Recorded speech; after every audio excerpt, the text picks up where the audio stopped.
To record. Okay. So today we are starting with the numerical, that is power is rate of doing work. Rate of doing work. A constant force F. A constant force F. Constant force F. ये ओम बंद कर रहे camera बहुत. A constant force F is applied. Constant force F is applied to a body of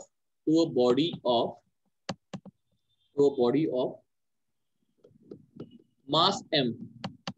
To body of mass m.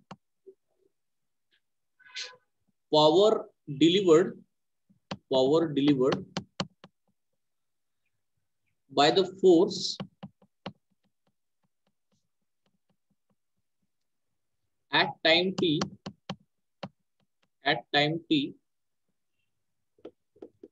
from the start is proportional to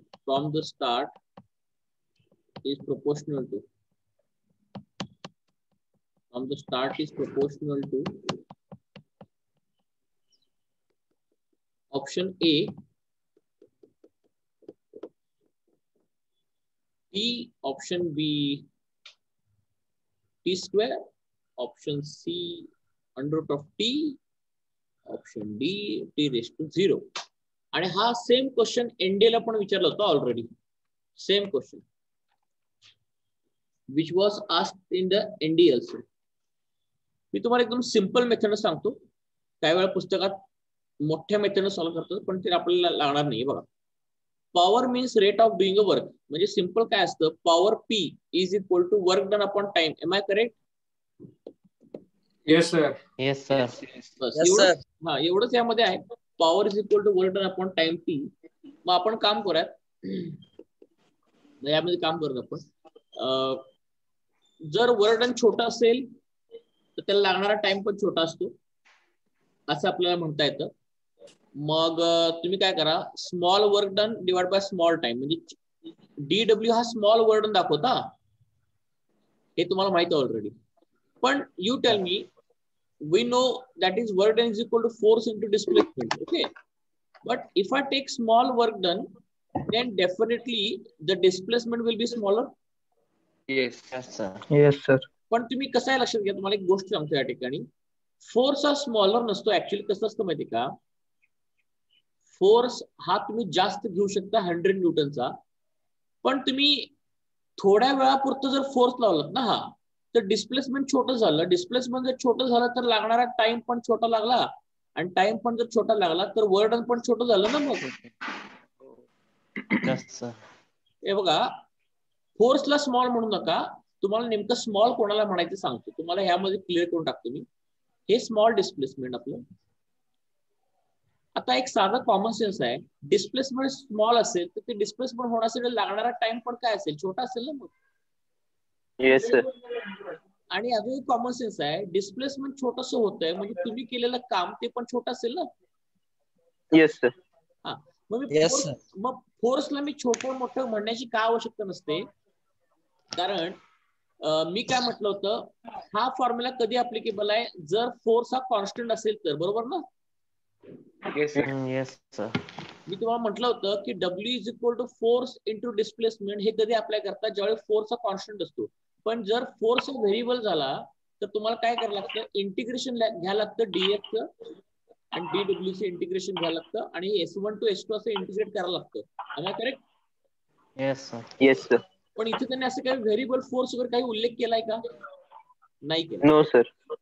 त्यामुळे force constant असल्यामुळं, हा फॉर्म्युलामध्ये force हा constant असल्यामुळं चुकून सुद्धा DF delta F असं लिहायचं नाही. कारण कॉन्स्टंट व्हॅल्यू म्हणजे ज्याची व्हॅल्यू चेंज होत नाही त्याला चेंज लिहायचा नसतो बाळांनो.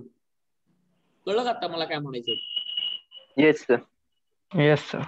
ओके, बस. म्हणजे आता तुम्हाला कळेल की सर तुम्ही डीडब्ल्यू लिहिता, डीएस लिहिता, पण ते डीएफ का लिहिते, तर ह्याचं कारण फोर्स कॉन्स्टंट आहे या फॉर्म्युलासाठी, असं मला म्हणायचं. Okay, now I can split it as f into ds by dt. Am I correct? Clear झालं का बघा. आता हे व्हॅल्यू पुट केली ना मी या ठिकाणी. Yes, sir. I have put the value of dW as force into displacement and already dt is there in the denominator. Okay. पण मला सांगा डिस्प्लेसमेंट अपॉन टाइम म्हणजे काय असतं रे? वेलोसिटी. वेलोसिटी. आता मग आपलं काय करायचं? पॉवर क्वेश्चन मध्ये बघा काय विचारलंय. Power delivered by the force at a time t from the start is proportional to. म्हणजे पॉवर हे टाइमच्या कोणत्या पॉवरला प्रोपोर्शनल आहे? पॉवर म्हणजे ऍक्च्युली ते वेगळं आणि दुसरं पॉवर वेगळं म्हटलं मी. कळलं तुम्हाला काय म्हणायचंय? पॉवर हे टाइमच्या कोणत्या पॉवरला प्रोपोर्शनल आहे. So this power is proportional to t⁻1 or t⁻2 or t⁻½ or t⁻0 असं त्यांनी क्वेश्चन विचारलाय. मग हे सोडवण्यासाठी बघा आता एक लक्षात घ्या. तुम्हाला हा क्वेश्चन सोडवायचा असेल तर सगळ्यात सिंपल मेथोडॉलॉजी यामध्ये अशी आहे. What you can do here, you can put the velocity in terms of time T. कसं पुट करणार? We know velocity is equal to u plus at. Am I correct? Yes, sir. पण आता मला सांगा, असं इमॅजिन करा की force लावण्याच्या अगोदर पार्टिकलची इनिशियल व्हेलॉसिटी 0 होती. मग याचा अर्थ v is equal to at. ही म्हणजे इथं टाइम आला का बघा तुमच्या या ठिकाणी दिसतो का टाइम? हो. Yes sir. ओके. पण टाइम आला म्हणजे असं हे मला हवं होतं. मग याचा तुम्ही या ठिकाणी काय करतो? Force into acceleration into time. बरं, इथं पण कोणाला डाऊट आहे का बघा आता? No sir. पण जर तुम्ही इथं जर ऍक्सिलरेशन आणणार असेल ना तर ह्या फोर्स मध्ये पण ऍक्सिलरेशन आणलं पाहिजे ना मग तुम्ही. Am I correct what I am saying here? Yes, sir. मग ह्या ठिकाणी म्हणजे ते दाखवायला आपल्याला या ठिकाणी सगळ्या गोष्टी बऱ्या पडतात म्हणून ते तुम्हाला मी या ठिकाणी असं दाखवतो. हा बरं, आता तुम्हाला मी सांगतो ते फोर्सला मास इंटू ऍक्सिलरेशन मी का पुट केलं सांगतो. का पुट केलं सांगतो. I will tell you. तुम्ही जर म्हटलं असतं की सर इथंच मला पॉवर आणि टाइम मध्ये रिलेशन काढता येतं का? तर नाही काढता येत. का नाही काढता येत? एक लक्षात घ्या. पॉवर आणि टाइमला जर डायरेक्टली प्रोपोर्शनल म्हणणार असेल तर हे दोघांनाच व्हेरिएबल करायला लागतं आणि बाकी सगळ्यांना कॉन्स्टंट करायला लागतं. मान्य आहे की फोर्स हा कॉन्स्टंट आहे.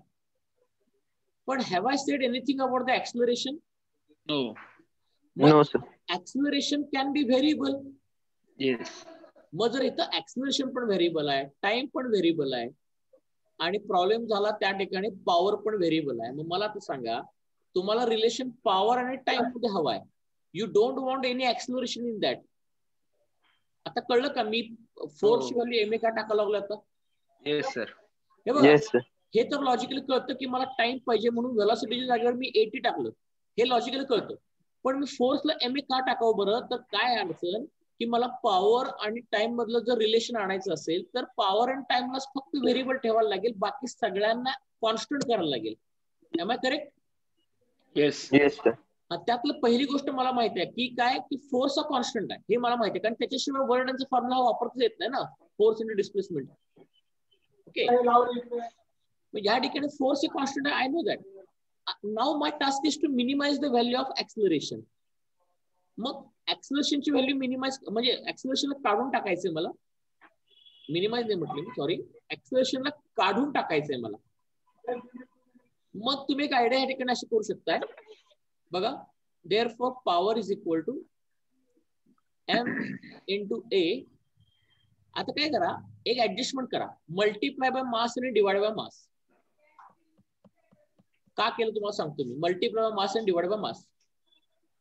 हे बघा, हे एम आणि हे एम काय होतं? एम स्क्वेअर होतं. हे ऍक्सिलरेशन काय होतं? ए स्क्वेअर होतं. Am I correct? म्हणजे इथे येणार एम स्क्वेअर ए स्क्वेअर आलं आणि हे खाली एक्स्ट्रा जे एम आहे ते इथे लिहिलं आणि इंटू टी एल. आता पुन्हा बघा, पुन्हा मला सांगा एम ए म्हणजे काय रे? फोर्स ना.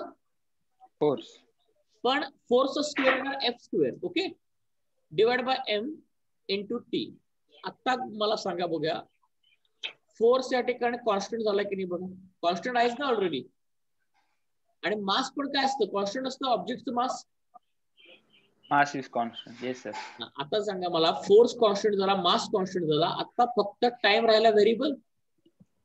and power. आणि पॉवर व्हेरिएबल राहिला. मग व्हेरिएबल मध्येच डायरेक्ट आणि इनव्हर्स प्रपोर्शन असतं.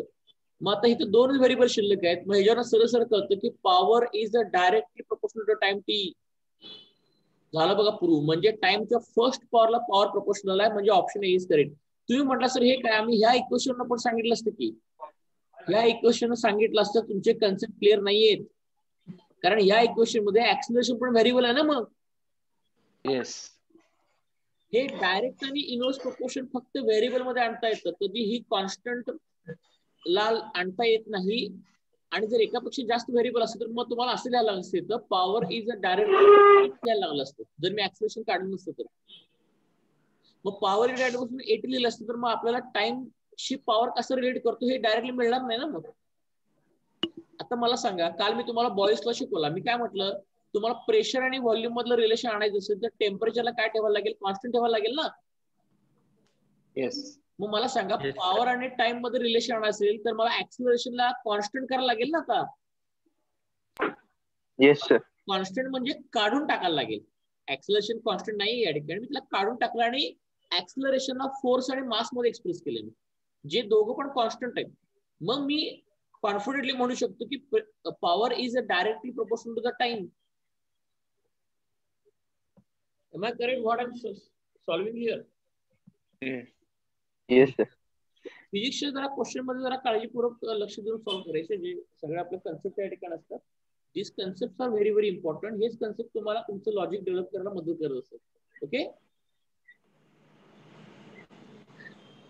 म्हणजे मी प्रत्येक स्टेपला काय काय पुट केलं त्याच्या मागचं माझं डोकं कसं लावतोय तसंच तुम्ही पण विचार करण्याची सवय ठेवा. बघा, तुम्हाला त्यांनी क्वेश्चन मध्ये विचारलं की पॉवर अँड टाइम मधलं रिलेशन आणायचं, म्हणून मी व्ही ला कायनेमॅटिक इक्वेशन वरनं 80 पुट केलं आणि इनिशियल व्हेलॉसिटी 0 मानली मी. आय कॅन कन्सिडर, कारण त्यांनी प्रॉब्लेम मध्ये काहीच बोललेलं नाही आणि इनिशियल व्हेलॉसिटी काय पाहिजे. So that is up to me what I am going to take it. ठीक आहे.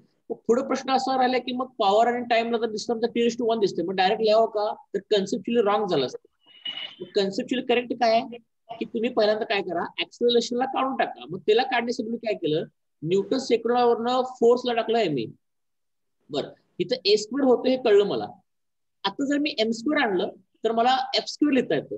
म्हणून मी काय केलं, मल्टिप्लाय बाय एम आणि डिवाइड बाय एम केलं. M² A² आलं, F² आलं आणि F² हे कॉन्स्टंट आहे ऑलरेडी. आणि खाली जे एक्स्ट्रा मास आहे तो पण कॉन्स्टंट आहे. त्यामुळे कॉन्स्टंट गुणल्यामुळे डिवाइड केलं मग काही फरक पडणार नाही, कॉन्स्टंट राहणार होते शेवटी व्हॅल्यू. आणि मग मी आता कॉन्फिडेंटली म्हणू शकलो की power is a directly proportional to the time and rest of the things are constant. Okay.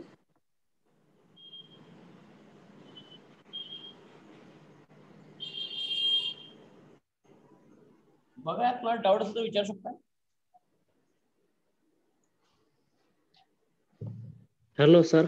बोला सर, इथं फोर्स कॉन्स्टंट असेल तर एक्सेलरेशन कसं काय व्हेरिएबल असेल तिथं? अरे बाबा, कसं आहे तुला सांगतो, फोर्सची व्हॅल्यू कॉन्स्टंट आहे, बरोबर आहे का. पण असं ऍक्सिलरेशन हे डायरेक्टली फोर्स डिपेंड नाही करत, ऍक्सिलरेशन ऑब्जेक्टच्या व्हेलॉसिटीवर डिपेंड करते.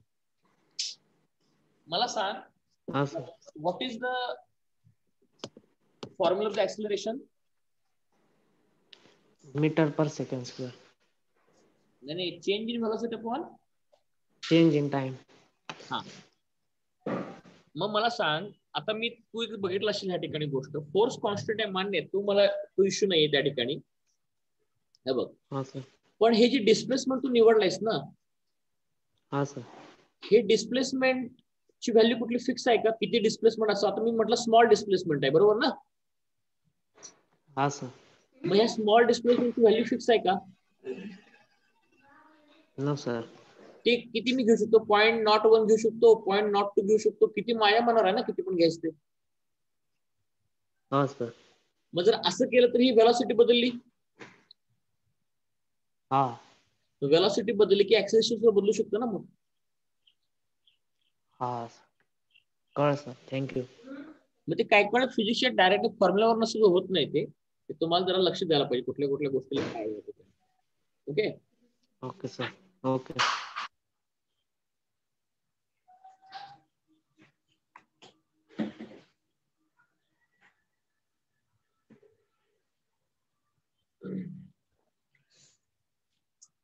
चला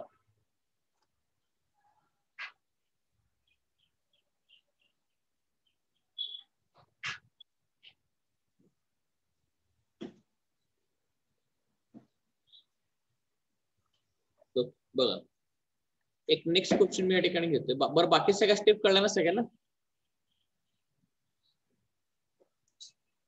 येस सर.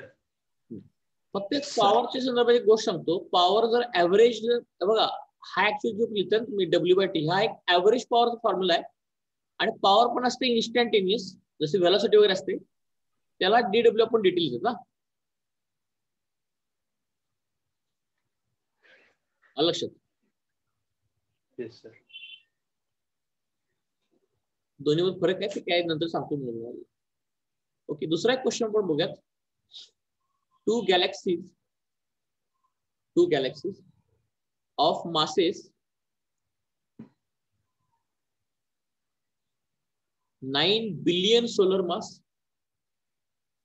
म्हणजे सूर्याच्या म्हणजे 9 बिलियन सूर्य म्हणजे एक गॅलेक्सीचं मास असते बघा. अँड 4 बिलियन सोलर मास, असे दोन गॅलेक्सी आहेत. किती प्रचंड मास आहे बघा Galaxy. Solar mass are 5 million light years apart. 5 million light years apart. You cannot imagine how much large distance is this one. If the sun has to cross the line joining them, sun has to cross the line joining them,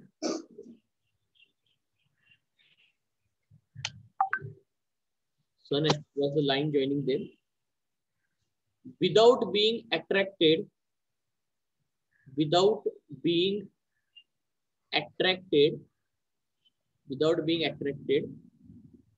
by either of them,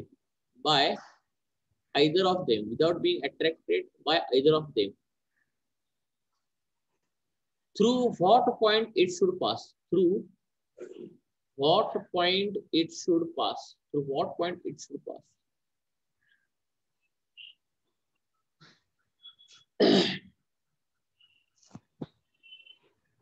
हे बघा. आता actually question काय तुम्हाला सांगतो. एक आपण दोन galaxies consider करा. They are very very far away from each other. Galaxy spiral असते, वेगवेगळ्या शेप असतात, but I prefer the spiral Galaxy. समजा आपली पहिली गॅलेक्सी, याचं मास आहे पहिल्या गॅलेक्सीचं M1, that is 9 billion solar mass. You cannot imagine or you cannot think how much bigger mass is this one. सूर्याला आपण फार मोठं मानतो, सूर्याचं मास आपण फार जास्त म्हणतो, आणि या गॅलेक्सीचं मास 9 बिलियन सूर्य टाकलं तर तेवढं मास तयार होतं बघ. बर, आता या गॅलेक्सी पासून एक दुसरी गॅलेक्सी आहे, फार दूर आहे ती दुसरी गॅलेक्सी. ती 5 मिलियन लाईट इयर दूर आहे, छोटे आहे जराशी याच्यापेक्षा, आणि मास पण याच्यापेक्षा कमी आहे. आणि याचं मास आहे, या गॅलेक्सीचं M2चं मास आहे 4 बिलियन सोलर मासेस. म्हणजे छोटे याच्यापेक्षा. या दोघांना जोडणारी ही लाईन आहे, असं आपण त्यांनी म्हटलेलं आहे आपल्याला. तर पुढचं क्वेश्चन ते काय विचारतंय की जर सूर्य ह्या दोघांच्या मध्ये कुठेतरी असेल, सूर्य हा दोघांच्या मध्ये कुठेतरी असेल, I don't know actually total distance जे आहे ना, ते टोटल जे डिस्टन्स आहे that is 5 million light years. 5 million light years. Okay, एवढं प्रचंड डिस्टन्स आहे. त्यामुळे काय विचार पण करू नका हे डिस्टन्स आयुष्यात आपण कधी क्रॉस करू म्हणून. त्यामुळं आता इथे आपण सूर्य कुठं दाखवायचं. दिस इज अवर सन. आता ऍक्च्युली आपण सनच्या जवळ म्हणून सर मोठा दिसतोय, पण ते गॅलेक्सीवरनं पाहिले की सन दिसणारच नाही. दिस इज अवर सन. सूर्य त्यांच्या दोघांच्या मध्ये लाईनला जर क्रॉस करणार असेल, आणि दोघांकडून तो अट्रॅक्ट व्हायला नको, म्हणजे सूर्य कोणत्या पॉइंटवर असला पाहिजे रे? न्यूट्रल पॉइंटवर असला पाहिजे ना. Yes, sir. न्यूट्रल पॉईंट असा पॉईंट असतो की ज्या पॉईंटवरती फोर्स ऑफ ग्रॅव्हिटी काय लागतो, 0 लागतो ना. 0. Yes, sir. म्हणजे फोर्स ऑफ ग्रॅव्हिटी समेशन 0 होते. आता दोन गोष्टी आहेत ना. न्यूट्रल पॉईंट म्हणजे summation of force of gravity becomes equal to 0. 0. म्हणजे सोप्या भाषेत जर सांगायचं म्हटलं, सोप्या भाषा असं सांगूयात की राईट हँड साइडच्या गॅलेक्सीने जो फोर्स ऑफ ग्रॅव्हिटी लावलाय, राईट हँड साइडच्या गॅलेक्सीला आपण म्हणूयात force of gravity exerted bye second galaxy, आणि लेफ्ट हँड साइडला काहीतरी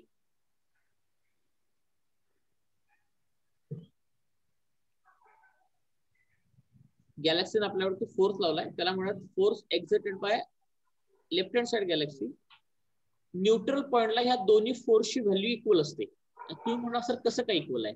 दोन्ही फोर्सची व्हॅल्यू इक्वल आहे, पण सूर्य आणि त्या दोघांच्या मधले डिस्टन्स सेम नाहीये. ऍक्च्युली काय घडतं या ठिकाणी तुम्हाला सांगतो मी. सूर्य आणि दोघांच्या मधलं डिस्टन्स सेम नाहीये. ऍक्च्युली काय करूयात की पहिल्या गॅलेक्सी पासून सूर्याचं अंतर मी काहीतरी एक्स मानतो. पहिल्या गॅलेक्सी पासून सूर्याचं अंतर मी एक्स मानतो. मग दुसऱ्या गॅलेक्सी पासून सूर्याचं अंतर आता मी काय करतो, टोटल अंतर आपल्याला दिले आर, त्याला आर म्हणूयात. 5 मिलियन लाईट इयर टोटल झाला आर म्हणूयात, बरोबर. 5 मिलियन लाईट इयर जे दोन गॅलेक्सी मधलं अंतर आहे त्याला काहीतरी आर म्हणूयात आपण. टोटल अंतर आर आहे. मग पहिल्या गॅलेक्सी पासून सूर्याचं अंतर जर एक्स असेल तर दुसऱ्या गॅलेक्सी पासून सूर्याचं अंतर किती असणार बाळांनो? आर मायनस एक्स ना. R-6. पण एक कॉमन सेन्स मला गोष्ट सांगा, न्यूट्रल पॉइंटला मी काय म्हटलं होतं की न्यूट्रल पॉइंटला दोन्ही गॅलेक्सीनी सूर्यावर लागलेला ग्रॅव्हिटेशन फोर्स हा इक्वल पाहिजे म्हणून सांगितलं मी. एक कॉमन सेन्स सांगतो या ठिकाणी बघा, दोन्ही गॅलेक्सीनी सूर्यावर लागलेला ग्रॅव्हिटेशन फोर्स हा इक्वल पाहिजे म्हणून सांगितलं.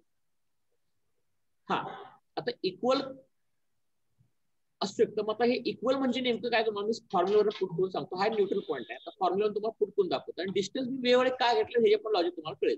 आता बघा मी काय म्हणतो, force exerted on the sun by first galaxy equal to force exerted on sun by second galaxy. आणि न्यूटनचं ग्रॅव्हिटेशन लॉ आपण वापरत, जी पहिल्या गॅलेक्सीचं मास m1, सूर्याचं मास ms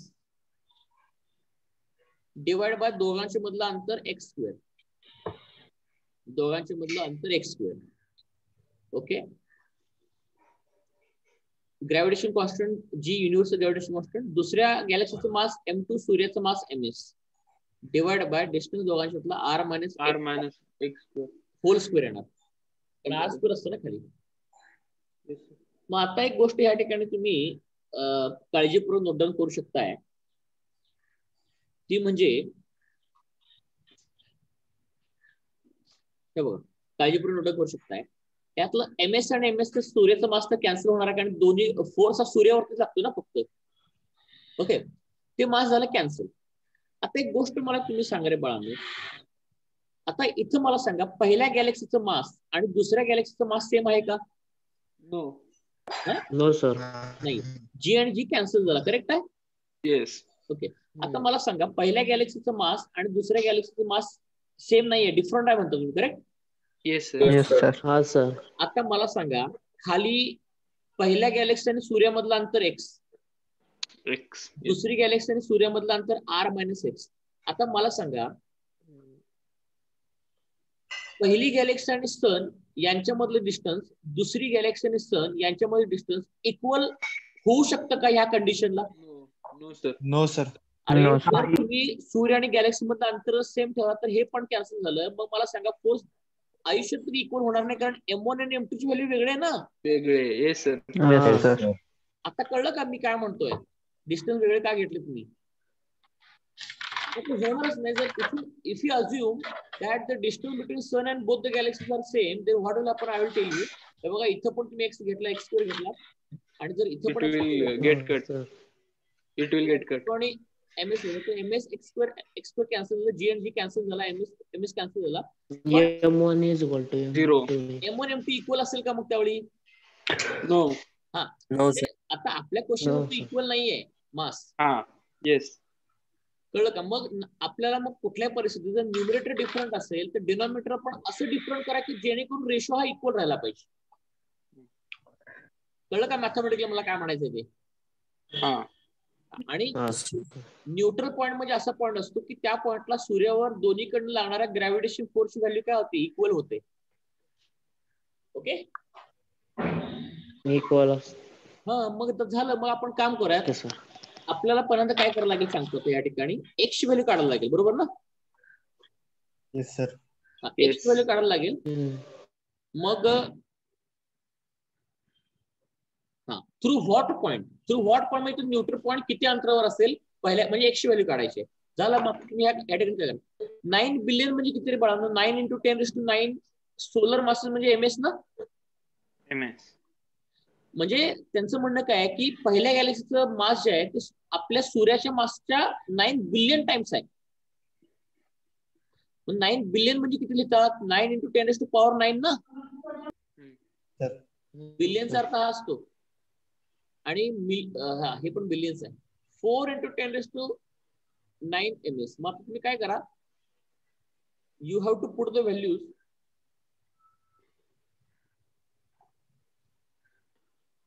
M1 ची व्हॅल्यू तुम्ही पुट करा या ठिकाणी. I hope you are able to see it clearly. 9 × 10⁹ divide by x² into MS ना? येस. आता परत MS ला तुम्ही करा. Yes sir. तू वरचं MS इकडे आणले, कॅन्सल केलं सरांनी तरी. ते मास काढण्यासाठी मी केले. 4 × 10⁹ MS divide by r - x चा होल स्क्वेअर. पुन्हा ते MS कट झालं, 10⁹ कट झालं. Now I have to solve this equation. आणि r आहे ना, हा r किती आहे? 5 मिलियन लाईट इयर्स आहे. मग तुम्हाला काय करायला लागेल बघा आता. इक्वेशन पुन्हा सांगतो. 9/x² r - x. r ची व्हॅल्यू 5 मिलियन. 5 मिलियन म्हणजे 10⁶ मायनस x चा होल ब्रॅकेट स्क्वेअर आहे ना? हा. पण आता एवढं सगळं करण्यापेक्षा अजून सोपं करता आलं असं इक्वेशनला आपल्याला सांगतो. हे कॉम्प्लीट होणार. त्यापेक्षा एक काम करा, आयडिया सांगतो. Taking square root on both the side.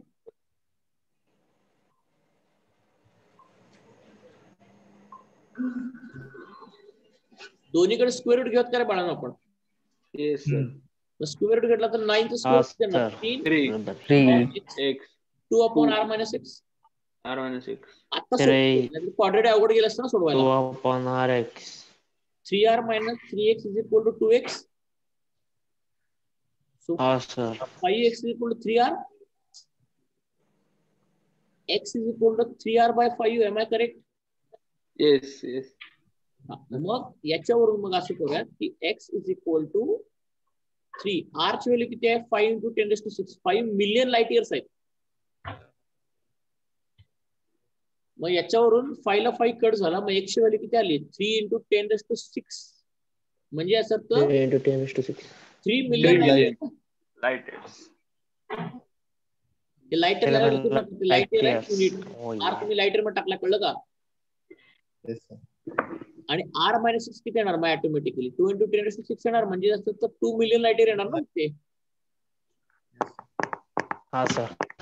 Yes sir. मग आता मला सांगा, म्हणजे सूर्य पहिल्या गॅलेक्सी पासून 3 मिलियन लाईट इयर वरती आहे आणि सूर्य दुसऱ्या गॅलेक्सी पासून 2 मिलियन लाईट इयर वरती आहे. मग understood? Yes sir. Question clear cut समजलं का सगळ्यांना? बघा. Yes sir. Yes sir. Very good. आणि सर. न्यूट्रल पॉईंटचं मिनिंग कळलं का आता? न्यूट्रल पॉईंट म्हणजे काय असतो? हा सर. Yes sir. गॉड. आता मी मागाशी सांगितलं, गंमत सांगतो. तर हे तर दोन्ही गॅलेक्सीचं मास वेगवेगळं आहे. जर दोन्ही गॅलेक्सीचं मास जर सेम असतं ना, तर सूर्याच्या न्यूट्रल पॉईंट साठी काय पाहिजे? दोन्ही गॅलेक्सी सेम अंतरावर पाहिजे ना मग सूर्य. येस हा सर. सर. कळलं का? म्हणजे हो. दोन्ही गॅलेक्सीचं मास जर सेम असतं, म्हणजे हे M1 आणि M2 जर सेम असतं, जर कट झालं असतं, तर याचा अर्थ सूर्य दोन्ही गॅलेक्सी पासून सेम डिस्टन्सवर याचा अर्थ. मग कळलं का? मग येस सर. नाहीतर हे फोर्स ऑफ ग्रॅव्हिटी इक्वल होणारच नाही ना मग परत. आता समजा तुम्ही असं इमेजिन करा की समजा दोन्ही गॅलेक्सीचा मास सेम आहे. दोन्ही गॅलेक्सीचा मास सेम आहे. इथलं 9 आहे आणि ह्या गॅलेक्सीचा मास पण 9 आहे. सूर्य दोघांच्या मध्ये आहे. मग लॉजिकली गोष्ट आहे, सूर्य जर न्यूट्रल पॉइंटवर ठेवायचं असेल तर दोन्ही गॅलेक्सी पासून सूर्याचं अंतर काय पाहिजे? सेमच पाहिजे ना रे बाळा. Am I correct? Yes, sir. हे जर मास सेम असेल तर असं घडतं ते न्यूट्रल पॉइंटला. न्यूट्रल पॉइंटला म्हणजे दोन्ही गॅलेक्सी पडणारा सूर्यावरती ग्रॅव्हिटेशन फोर्स इक्वल झाला पाहिजे. पण घाबरू नका, अशी कधी कंडिशन येत नाही, कारण प्रत्येक गॅलेक्सीचं बनण्याची प्रक्रिया वेगवेगळी असते, त्यामुळे प्रत्येक गॅलेक्सीचं मास हे वेगळं बनतं. त्यामुळे एक्झॅक्टली इक्वल तर मास होऊ शकणार नाही, अप्रॉक्सिमेटली इक्वल होऊ शकतं, पण एक्झॅक्टली होऊ शकणार. Okay. Yes, sir. Okay.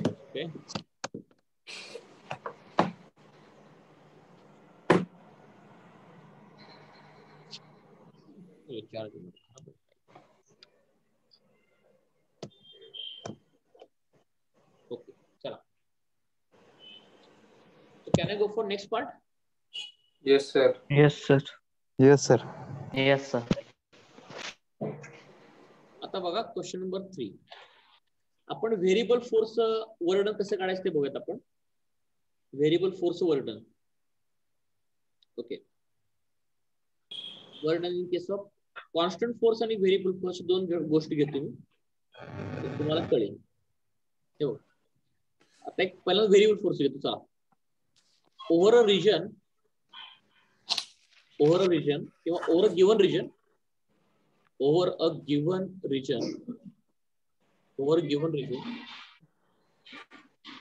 a force in Newton varies as F is equal to 3x square minus 2x plus 1. In this region, an object is displaced from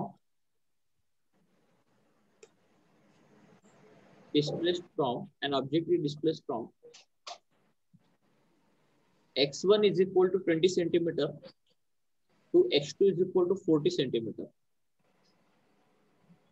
by a given force.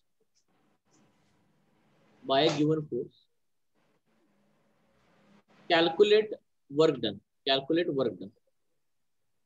आता हा जो question आहे बाळा, तो variable force आहे. ह्याच्या मागचं कारण सांगतो. तुम्ही ऑलरेडी एक्सप्रेस केलाय force as a function of x. Am I correct?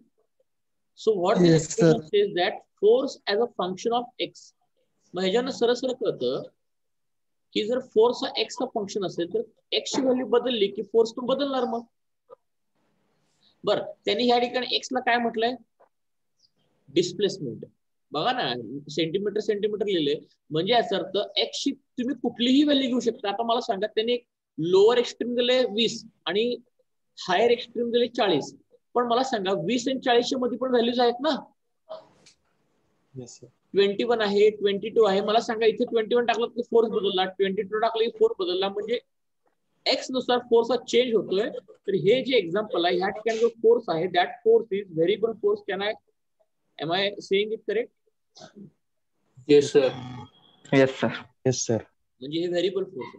आणि मी तुम्हाला काय म्हटलं होतं, व्हेरिएबल फोर्स वर क्वेश्चन आला की काही विचार न करता W is equal to integration x1 to x2. Integration limit त्यांनी तुम्हाला दिलेत ना. लोअर एक्स्ट्रीम दिले x1 आणि हायर एक्स्ट्रीम दिले x2, आणि या ठिकाणी तुम्ही त्याला फोर्स आतच ठेवा, इंटिग्रेशन साइनच्या आत ठेवा फोर्स, बिकॉज ज्या काही व्हेरिएबल गोष्टी असतात, व्हेरिएबल, ते इंटिग्रेशनच्या साइनच्या आत ठेवलं जातं. You understand this part? Okay. बस हा फॉर्म्युला सांगितलं. पूर्वी आपण S1 S2 लिखतो ना. I am writing it as x1 to x2. Simple form मध्ये, मॅग्नेटिक फॉर्म मध्ये जर आपण घेतलेला तर मॅग्नेटिक फॉर्म मध्ये सुद्धा लिहिता येतं. No issue in that. x1 to x2, कारण इंटिग्रेशन मध्ये काही वेक्टरचा काही संबंध नसतो, त्यामुळे f into ds आपण करून घेऊयात. बरं, आता ds म्हणण्यापेक्षा काय करूयात, त्यांनी नोटेशन चेंज केले. त्यांनी डिस्प्लेसमेंटला x म्हटलंय. डिस्प्लेसमेंटला मी पण x घेतो ना, असं मला काहीच फरक पडणार नाही. ऍक्च्युली इथं एक अशी सवय ठेवा, इंटिग्रेशन घेत असताना ना, इथं जर ds असेल ना, तर इथं s1 to s2 लिहायचं, आणि इथे जर dx असेल तर इथे x1 to x2 लिहायचं बस. आणि इथे मी मुद्दाम म्हणून वेक्टर काढून टाकले, because this is a magnetic form, कारण की न्यूमेरिकल व्हॅल्यू त्याशिवाय येत नाही ना तुमची. बरं, मग आता तुम्ही f ची किंमत टाका. एक्सप्रेशन मग ह्याचं येतं W is equal to integration x1 to x2 bracket 3x² minus 2x plus 1 into dx. Okay बर आता इंटिग्रेशन जरी माहित नसलं तरी सुद्धा क्वेश्चन सोप्या पद्धतीने सॉल्व्ह करतो. काय करा इंटिग्रेशन वेगवेगळं करा, प्रत्येक गोष्टीला ह्याला वेगळं करा, याला वेगळं करा आणि याला वेगळं करा. फक्त जे कॉन्स्टंट्स आहेत 3, 2, 1 त्यांना बाहेर काढायचं. उदाहरणार्थ 3 ला बाहेर काढला इंटिग्रेशन घ्या x1 to x2. बरं आता x1 आणि x2 ची व्हॅल्यू मला माहिती आहे. किती माहिती मी सांगतो किंवा नंतर जर पुट केलं तर काय हरकत नाही मला, पण इथेच पुट करतो. 20 सेंटीमीटरचं मीटर करावे. 20 सेंटीमीटरचं मीटर किती होतं? 0.2 मीटर ना. 20 सेंटीमीटर म्हणजे 0.2 मीटर. काय केलं मी 20 सेंटीमीटरला 100 न भागलं ना. Yes sir. आणि आपल्याला काय माहिती असतं 1 सेंटीमीटर बरोबर किंवा उलट लिहितो मी वाटल्यास, हे कोणाला माहित नसेल तर सांगतो या ठिकाणी. You can at least that part you can do. 1 metre बरोबर 100 सेंटीमीटर म्हणजे 1 सेंटीमीटर बरोबर 100 ला भागायचं 0.01 metre. Am I correct? Yes sir. मग याच्यावर 1 सेंटीमीटरला 0.01 मीटर असेल तर 20 सेंटीमीटरला किती होणार? ते 20 गुणिले 0.01 म्हणजे 0.2 मीटर. ओके हे असे रिलेशन्स काढता पाहिजे छोटे छोटे तुम्हाला. ओके आता इथं x² आणि हे सायमल्टेनियसली मी काय करतो बघा, इंटिग्रेशन साइनला आत घेऊन चाललोय आणि dx न पण मल्टिप्लाय करतोय मी सायमल्टेनियसली. बघा dx मल्टिप्लाय झालं. ओके आता ते मायनस साइन आहे, मायनस त्या 2 ला बाहेर काढा. 2 बाहेर काढलं 0.2 0.4 x ला आणि dx ला मल्टिप्लाय करा येतो x dx ब्रॅकेट आहे ना तो. मी दोन्ही गोष्टी एकदम करतोय. प्लस आता 1 आहे ते काय दाखवण्याची गरज नाही पण तरी दाखवतो मी. x1 x2 into dx. बघा ऍटलिस्ट हे मल्टिप्लिकेशन कळलं का? इंटिग्रेशनचं मल्टिप्लिकेशन आणि dx मल्टिप्लिकेशन. ओके इथं बरं मल्टिप्लिकेशन मध्ये कोणाला अडचण आहे का? बघा मल्टिप्लाय केले का सिंपल. इंटिग्रेशन एक चिन्ह असतं त्यांना गुणाकार करायचा. ओके आणि इंटिग्रेशन साइनच्या आत कधी कॉन्स्टंट ठेवायचं नाही, हा मॅथ्सचा नियम असतो. ओके आता जे इंटिग्रेशनचं उत्तर काढण्यासाठी आता मी ह्याला पुढच्या स्लाइडवर घेतो, मी तुम्हाला ते एक्सप्लेन करायला बरं पडेल. इथं आलं 3 0.2 0.4 x² dx मायनस 0.2 0.4 इथे 2 आलं x dx plus 1 integration 0.2 0.4 dx. इथे पण ते लिमिट पुट केले ते पण लिहितो शेवटी मी x1 x2 लिहिलं 0.2 0.4. फार असे मॅथ्स काही फिजिक्स मध्ये आपल्याला जास्त लागत नाही, बेसिक मॅथमॅटिकल ऍप्टिट्यूड पाहिजे. पण इंटिग्रेशनचा एक स्टँडर्ड फॉर्म्युला आहे, तो लक्षात ठेवा. मी जसं क्वेश्चनला लागेल फॉर्म्युला तसं सांगू जातो. x रेस टू काहीतरी n पॉवर असेल dx असेल तर इंटिग्रेशन नेम सांगतो की उत्तर लिहायचं x raise to n + 1 upon n + 1. इथं पण काही अडचण आहे की बघा हा फॉर्म्युला लक्षात राहील का सगळ्यांना? हो सर. जर हा फॉर्म्युला लक्षात ठेवला तर मला तुम्ही बाळांना सांगा. आता इंटिग्रेशन मी सॉल्व्ह करतोय बघा, लक्ष बघा, लक्ष देऊन बघायचं. बरं आता मला सांगा पहिल्या इंटिग्रेशन मध्ये x चा पॉवर किती आहे रे? 2 आहे. मग आपला नेम काय सांगतो, जो पॉवर असेल त्याच्यामध्ये 1 वाढवायचा तिथेच ठेवायचं त्याला आणि खाली त्यानं n + 1 न करायचं. M I correct? ओके मग असं करू का बघा x raise to 2 + 1 upon 2 + 1. Yes sir. आणि जी लिमिट्स आहेत ना इंटिग्रेशनचे लोअर लिमिट आणि अप्पर लिमिट ते तसंच ठेवा त्याला. Upper limit 0.4 lower limit 0.2. इथे काही अडचण आहे कोणाला? नो. एवढं लागतं फिजिक्स मध्ये. आता एवढ्याशा फॉर्म्युलासाठी तुम्ही काय आकांड करत बसणार? मॅथ्स मध्ये पीएचडी करणार का एवढ्या फॉर्म्युलासाठी? डोकं वापरायचं फक्त एवढं मला फॉर्म्युला पाहिजे. एवढं झालं काम झालं, लक्षात राहिलं मला काम झालं. बाकीचं माझं मी नंतर मॅथ्स मध्ये जेव्हा इंटिग्रेशन तेव्हा शिकेन ना त्याला त्याला अडचण नाही. जेवढे फिजिक्स मध्ये गरज तेवढे. आता इथे बघा x चा पॉवर किती 1 आहे. मग x चा पॉवर 1 आहे म्हटलं की 1 + 1 upon 1 + 1. Am I correct? Yes sir.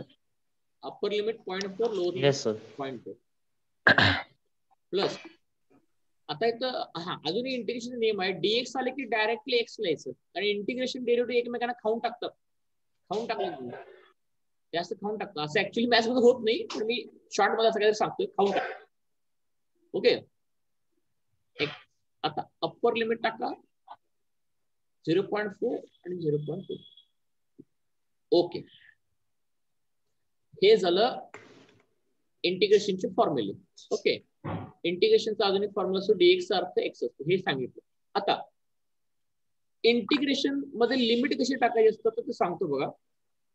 कुठल्याही फंक्शन मध्ये समजा तुमचं फंक्शन काहीतरी एक्स असेल त्याच्यामध्ये अप्पर लिमिट ए आणि लोअर लिमिट बी असं तुम्ही किंवा अप्पर लिमिट बी म्हणा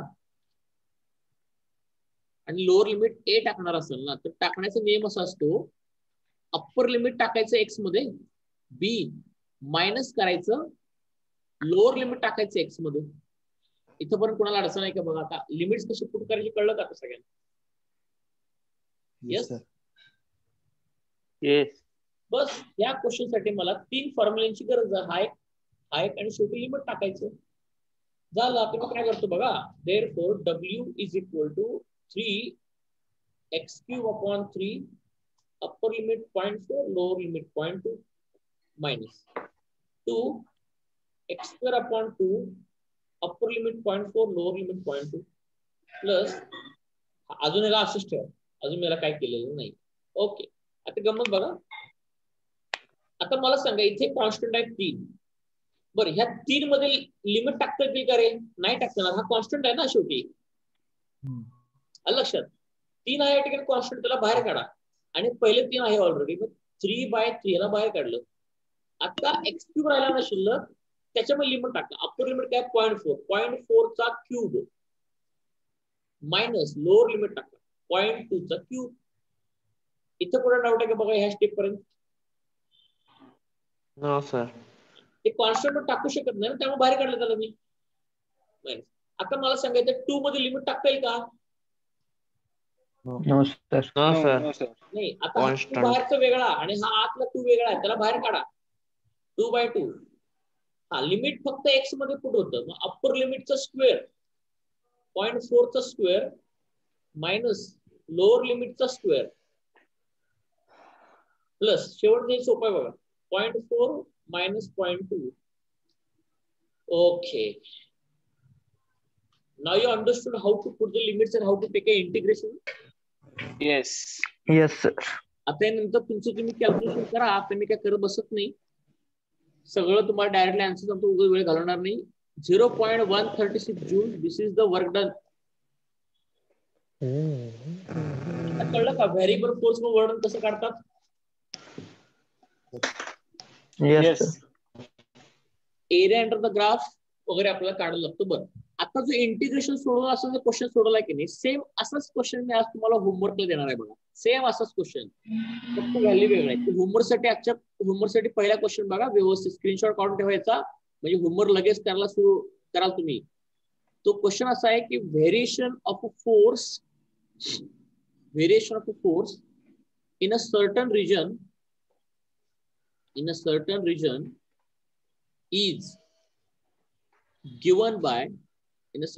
is given by f is equal to 6x² minus 4x minus 8.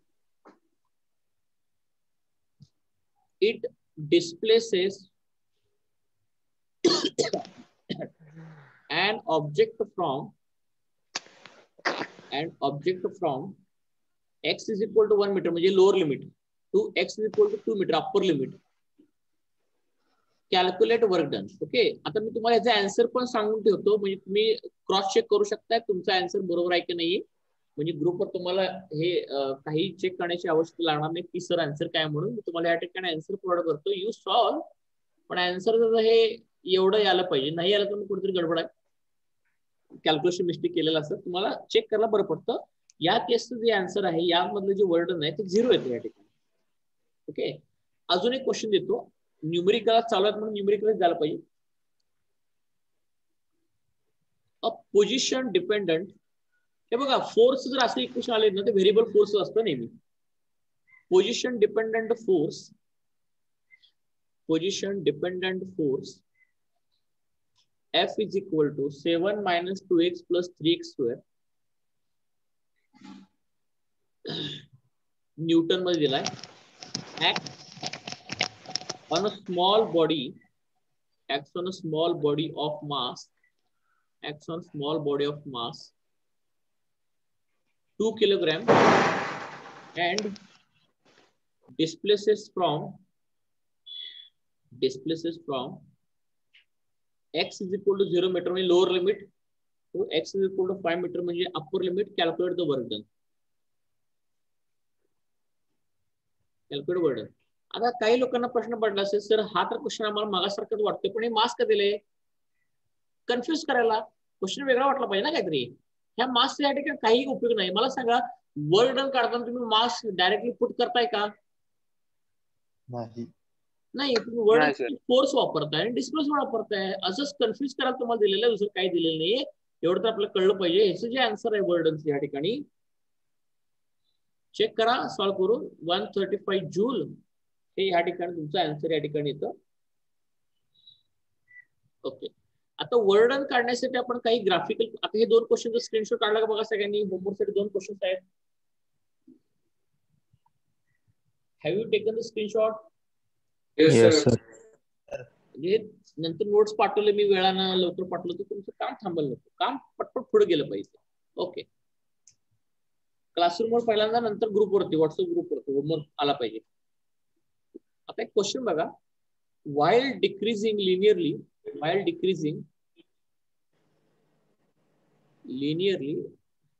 ते मला न्यूमेरिकल घ्यायला तुमची वेळ नाहीये. मी थेअरीचं घ्यायला मी घेतो पण न्यूमेरिकल मी घेतो पटपट कारण ते ऑफिसमध्ये कामाला आल्यामुळे मला ते काय आहे मला वेळच भेटत नाही. घरी गेले पण कंटाळा येतो संध्याकाळी घ्यायचं म्हटलं तर.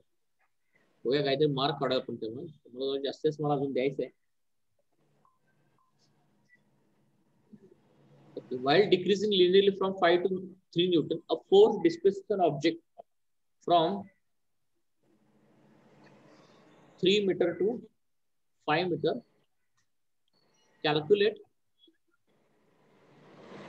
work done by this force.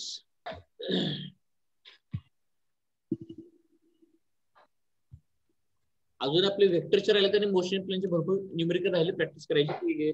बघा काहीतरी टाइम काढतो मी. ह्या रविवारी तर कुठला डाऊट सेशन पुन्हा ठेवलेलं नाही ह्या रविवारी. नाही सर. मग ह्या रविवारी आपलं फिजिक्स ह्या रविवारी आपण फिजिक्स न्यूमेरिकल सेशन ठेवूयात. Okay sir. ते मागचे पण घेतो म्हटलं ते अचानक ड्रॉप झालं प्लॅन. काय काम लागलं. किती वाजता? नेहमी टायमिंग 10 वाजता. ठीक आहे. कारण त्याच टायमिंग तुम्हाला सवय लागल्या म्हणतो त्याच टायमिंगला घेणं भाग आहे आपल्याला. ओके सर टेस्ट संध्याकाळी 7 ला. टेस्ट नेहमी संध्याकाळी 7 वाजता लक्षात घ्या. आणि ह्या रविवारी टॉपिक सध्या जे फिजिक्स केमिस्ट्री आता केमिस्ट्री फक्त सांगतो.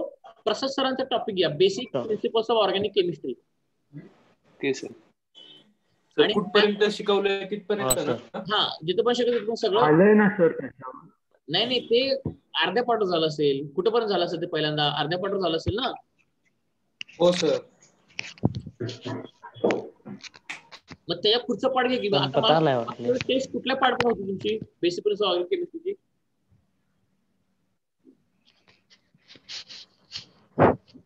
झालीच नाही. झाली सर. असू दे की परत डबल अभ्यास करा काय अडचण त्याला. टेस्ट नाही झालं.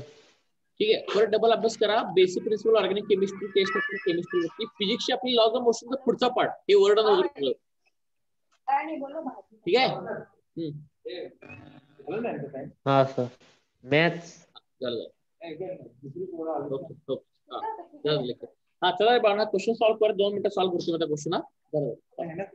सोडायचं ना मी.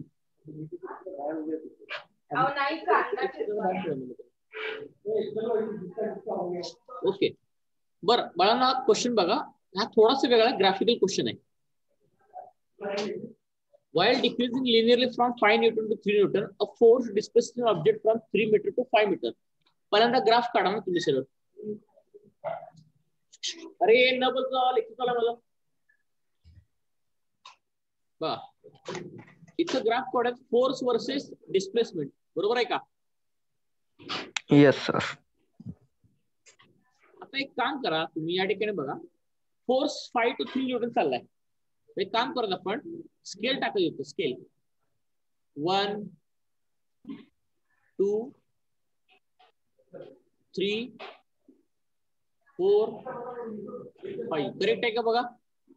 Yes sir. मग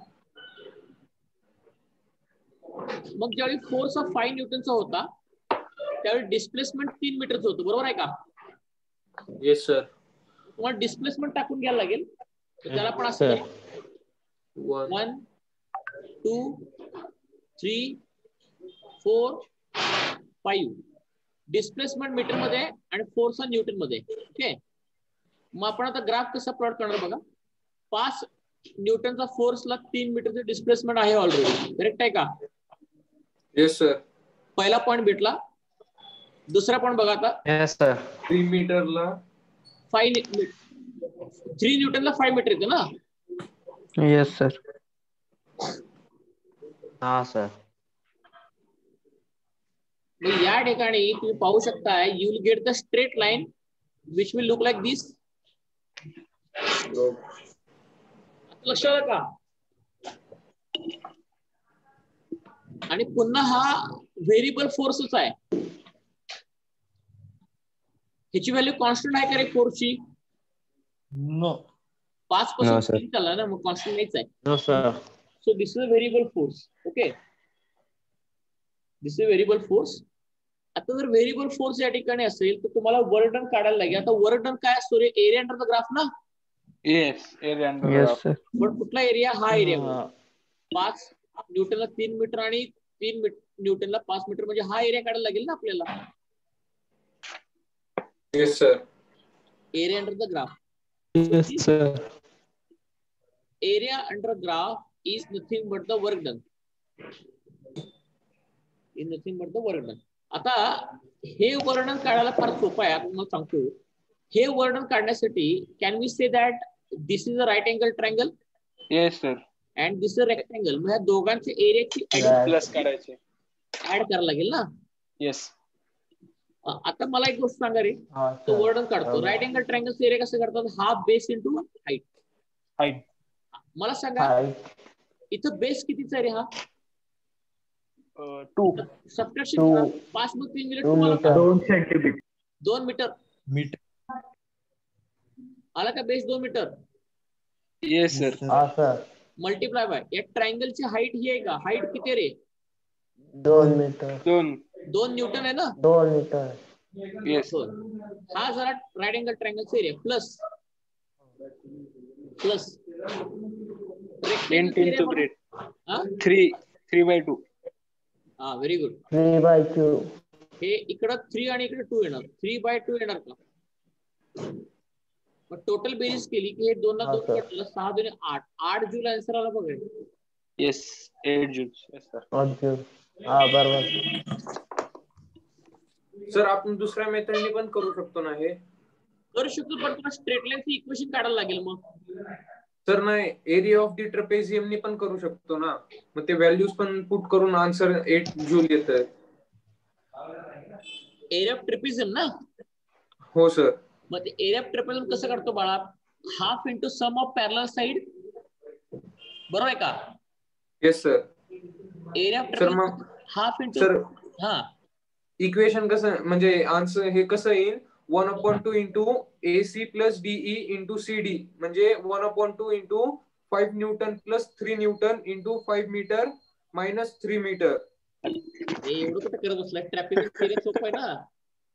half of sum of parallel side. Sum of parallel side कुठल्या मला सांग? पॅरलल साइड कुठल्या कुठल्या आहेत? हे बघ, 3. हे 5 झालं का? हे टोटल 5 झालं का? हे येस सर. आणि ही इकडची किती? 3, म्हणजे 5 plus 3. Sum of parallel side 8 आणि मल्टिप्लाय बाय 2. आलं का? Yes sir. Non parallel side रे. ट्रॅपेझियम एरिया कसं काढतात? Half into sum of parallel side into non parallel side ना? Yes sir. मग इथं 5 प्लस 3 8. 8/2 4. 4 into 2 8 joule. पुन्हा तेवढं आन्सर आलं की मग येस सर. तू प्लस मायनस काय करत बसलास तिथं?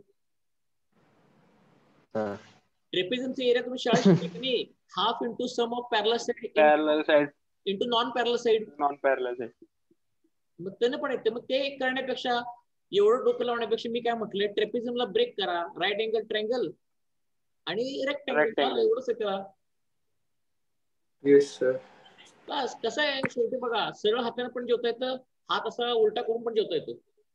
तुम्हाला जे सोपं होतं ते करा. ओके. तर या ठिकाणी 2 क्वेश्चन मी तुम्हाला होमवर्कला दिलेत. हे सगळे क्वेश्चन इंटिग्रेशन बेस्ड आहेत.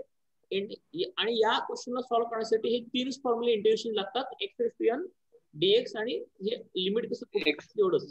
Yes sir. ह्यासाठी मला मॅथ्स माहित नाही असं म्हणून होमवर्क टाळून मोबाईल गेम खेळत बसायचं नाही. बरीच मुलं भावनिक असतात, भावनिक व्हायची गरज नाही. आपल्याला फक्त फिजिक्स मध्ये हे 3च इंटिग्रेशनची फॉर्म्युलेची गरज आहे. तेवढ्यासाठी होमवर्क नाही करणार असं म्हणून बसून चालत नाही आपल्याला. ओके चलो. हा एक आपला वर्डनचा फॉर्म्युला आपल्याला या ठिकाणी बघितला आपण. आणि आज मला वाटतं 4 क्वेश्चन सॉल्व्ह केले आपण. पहिला क्वेश्चन हा एनडीए मध्ये न्यूमरिकलला इम्पॉर्टंट आहे. So understood today's part? Yes sir. म्हणजे पीडीएफ तुम्हाला नोट्स होमवर्क दाखवा ना परत. काय झालं? एकदा होमवर्क दाखवाल का? हा, ते मगाशी म्हटलं की मी स्क्रीनशॉट काढून घ्या म्हणून. तर लॅपटॉपवर आहे ना, त्यामुळे फोटो काढतो. थँक्यू. ते हे कर की, विंडो की आणि प्रिंट स्क्रीन दाब, स्क्रीनशॉट निघतो. ठीक आहे सर. ठीक.